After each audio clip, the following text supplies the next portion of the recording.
This is the secret facility where the FBI sends all their hard drives containing sensitive data to be destroyed, but an audit of the place has found it's a total security nightmare. There are open boxes with drives anyone can grab, the one security camera doesn't work, and the facility's door doesn't even close. Also in your hacking news roundup, law enforcement shuts down a popular call spoofing platform, and a guy hacked the government to fake his own death just so he didn't have to pay child support. But first, this facility is tasked with destroying hard drives, USB sticks, CDs, pretty much any storage medium you could imagine, from the FBI's headquarters and FBI field offices all over the US. But a report from the Department of Justice has found what they are generously describing as significant weaknesses in how the facility operates. Let's dig in, this is going to be a fun one. When it comes to data destruction, it's very important that each storage medium has a tracking label slapped on it before it's sent to this facility, so the feds can be sure it's received and its eventual destruction is logged. But the audit identified that the feds were sticking tracking labels on computer cases rather than the internal hard drives themselves, the things actually storing the data. So we have a situation where after computers are received at the facility and their drives are removed, those drives are now totally unaccounted for, and if one goes missing, no one would have any idea. In fact, the investigators observed that computers and servers were sometimes received without any internal hard drives at all, and it seems no one cared. Personnel confirmed that they wouldn't even question it. So long as the thing with the sticker arrived, then I guess it all checked out. And when computers did arrive with their hard drives intact, after being removed, those hard drives were just thrown into boxes of other totally unaccounted for drives, with those boxes actually being labelled non-accountable, letting anyone passing by know that if you want a free drive, potentially containing some juicy data, this is the box to take it from. And by the way, this crate being torn open with drives clearly visible, as if we're at some kind of garage sale, is actually how the investigators found it. But don't worry, they brought this to the attention of FBI personnel, and the pallet was promptly secured with additional shrink wrap.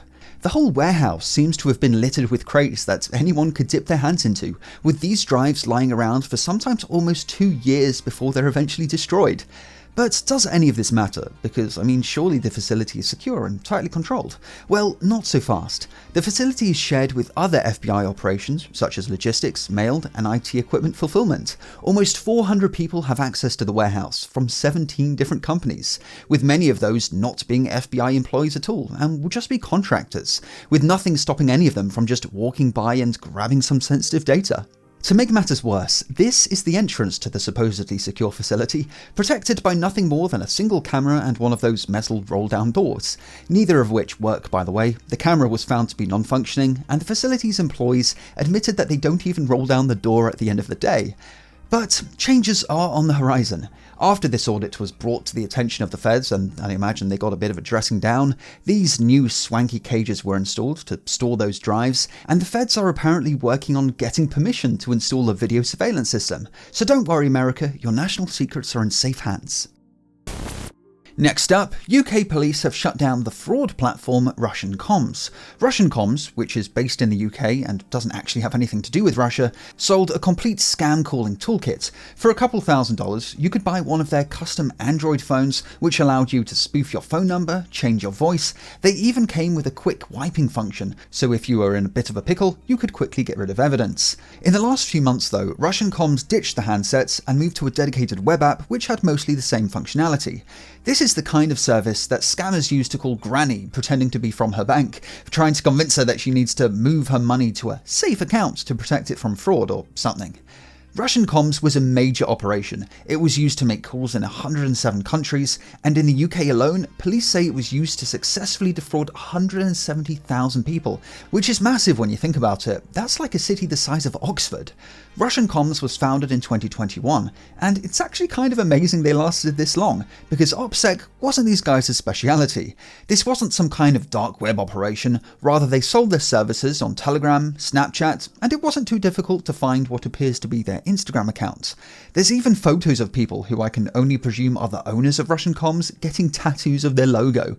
OPSEC was also given absolutely no thought in the tutorial videos they made for how to use their devices.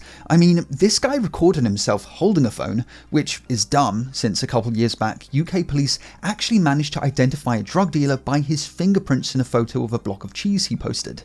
But I guess that's kind of irrelevant when you use your real voice in the video. This was obtained by 404 Media, by the way. I'll leave a link to their article in the description. Right, so then you enter the number you want to dial, like that. So that's the same one, yeah? You dial it. So now it's just going to come up with the number, etc. That's the same number I put on the caller ID. You answer. You say, hello, mate. You can hear him. You put the code in to change your voice. And you say, hello, mate. Hello, mate. What's happening? And then you put them on hold.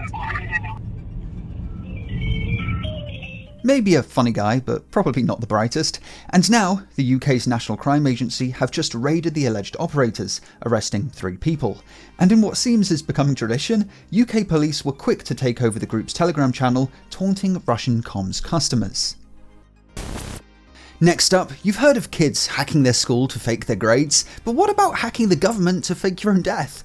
Well, that was the bright idea of one Jesse Kipf, but why would you want to do such a thing? Child support payments. You see, since Jesse divorced his wife in 2008, he had racked up a debt of more than $116,000 in backdated child support, and keen to rid himself of the burden, he did some googling and came to the conclusion that the only way to make this problem go away was to kill himself, well, metaphorically at least. His plan was simple: steal the credentials of a doctor, log into Hawaii's death registry system, and quite simply register his own death. And it worked. The feds unfortunately didn't go into details on how he grabbed the doctor's creds, but after he logged in, he completed a State of Hawaii death certificate worksheet, assigned himself as the medical certifier for the case, and certified his own death using the digital signature of the doctor. And since the paperwork all checked out, this resulted in Kipf being registered as a deceased person in many government databases.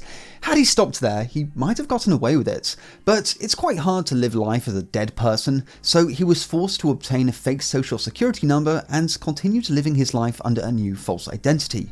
He also made a business of his newfound skill of gaining access to death registry systems, and according to prosecutors, sold this knowledge on dark web forums. He also apparently illegally gained access to various other websites and committed various cases of identity theft along the way. Frustratingly, the feds haven't really given us any idea of what led them to uncovering Jesse's schemes, but regardless, I think it's fair to say his plots to avoid those child support payments backfired horribly, because after pleading guilty to an array of charges, he's just been sentenced to 6 years in prison, and on his release, not only will he have that child support bill to pay, but also damages to the systems he hacks, all in all totaling $195,758.65. As always, thanks for watching, and I'll see you in the next video. Have a good one.